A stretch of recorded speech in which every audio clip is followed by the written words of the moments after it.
ورحمۃ اللہ وبرکاتہ۔ عزیز بھائیوں، قابل احترام بزرگوں اور میری معزز مسلمان بہنوں، امام بخاری رحمۃ اللہ علیہ کہتے ہیں ہمیں حدیث بیان کی اسحاق بن راہوی نے،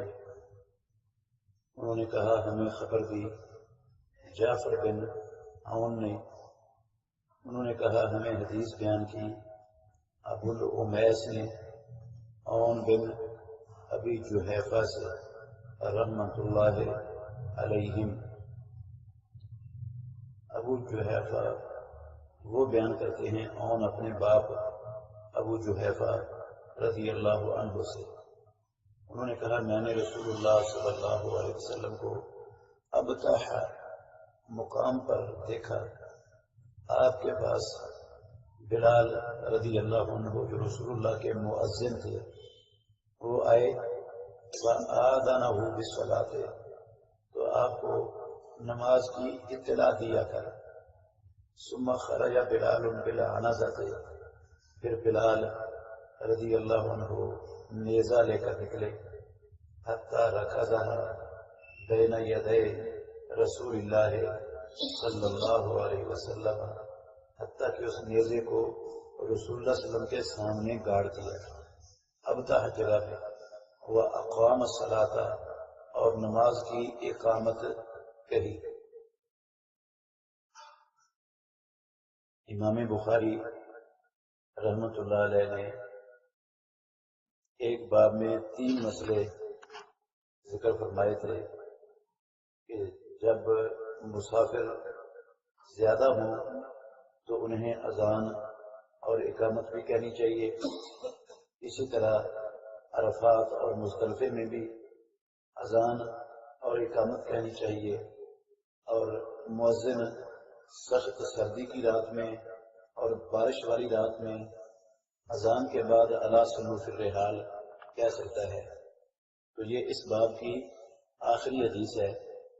اس سے امام بخاری رحمۃ اللہ علیہ یہ ثابت کر رہے ہیں کہ بلال رضی اللہ عنہ نے سفر میں اذان کہی اور اقامت بھی کہی۔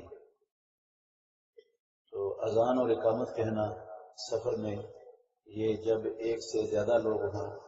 تو یہ رسول اللہ صلی اللہ علیہ وسلم کا طریقہ تھا، آپ نے اس کا حکم دیا ہوا تھا، تو صحابہ رضوان اللہ علیہم اجمعین اس کا اہتمام کرتے تھے۔ ایک مسئلہ اس سے یہ ثابت ہوتا ہے کہ بلال اذان کہہ چکے ہیں اور رسول اللہ صلی اللہ علیہ وسلم کے پاس آئے ہیں اور آ کر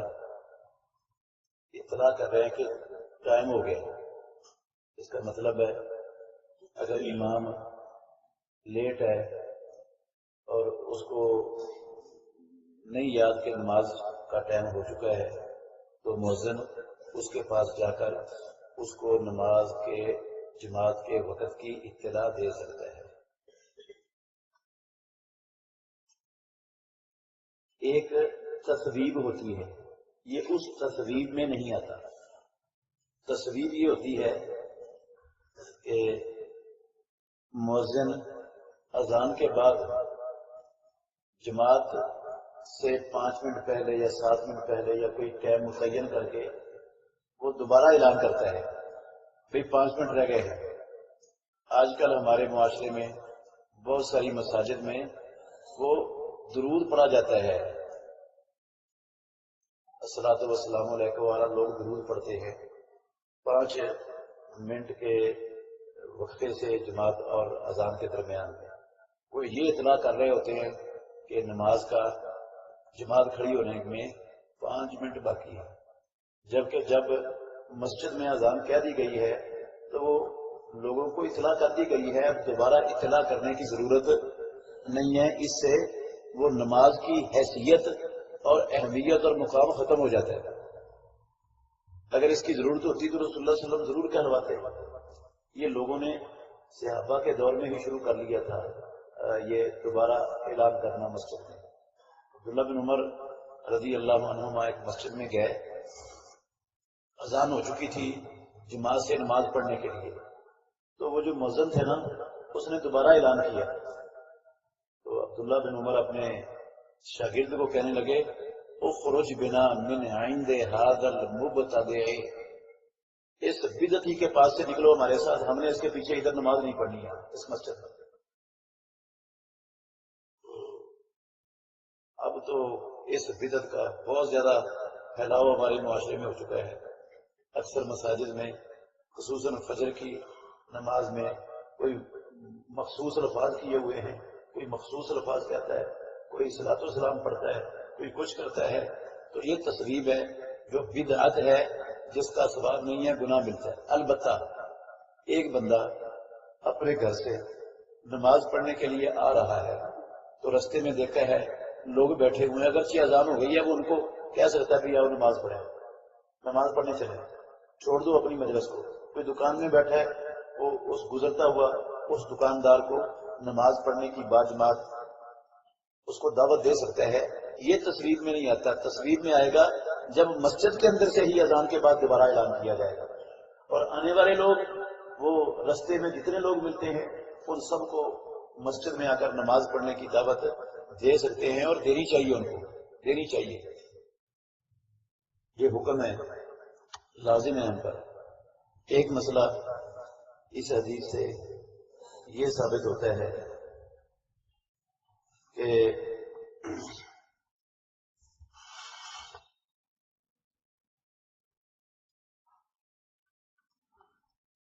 رسول اللہ صلی اللہ علیہ وسلم نے نیزے کو سترا بنا کر نماز پڑھی ہے،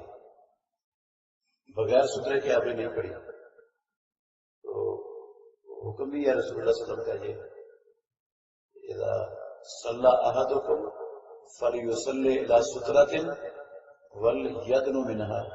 اور ایک روایت میں ہے ولیقترب منها، جب بھی تم میں سے کوئی نماز پڑھے تو سترے کے پیچھے کھڑا ہو کے پڑھے، بغیر سترے کے نہ پڑھے۔ یہ بھی لفظ ہے صحیح ابن خزیمہ میں، عبداللہ بن عمر کہتے ہیں رسول اللہ صلی اللہ علیہ وسلم نے فرمایا لا تصلی الا الی سترۃ، سترے کے بغیر نماز مت پڑھ۔ تو سترے کا بھی نمازی کو، چاہے وہ مسجد میں ہے، چاہے کھلے میدان میں ہے، چاہے بیت اللہ میں ہے، چاہے مسجد نبوی میں ہے، سترے کا اہتمام کر کے نماز پڑھنی چاہیے۔ بندہ جب سترے کا اہتمام کرتا ہے تو پھر شیطان بندے کی نماز کو نہیں توڑ سکتا۔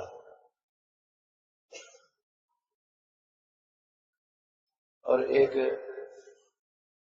مسئلہ اس حدیث سے یہ ثابت ہوتا ہے کہ اس سفر میں جہاں نماز کا ٹائم ہو جائے، ضروری نہیں ہے کہ وہاں مسجد ہو تو پھر ہی نماز پڑھنی ہے۔ اللہ نے محمد الرسول اللہ صلی اللہ علیہ وسلم کے لیے، آپ کی امت کے لیے ساری زمین کو مسجد بنا دی ہے۔ جہاں نماز کا ٹائم ہو، مسجد ہو یا نہ ہو، پاک جگہ ہو تو وہاں نماز ہو سکتی ہے۔ اللہ تعالیٰ ہمیں حدیث سمجھنے اور عمل کرنے کی توفیق عطا فرمائے۔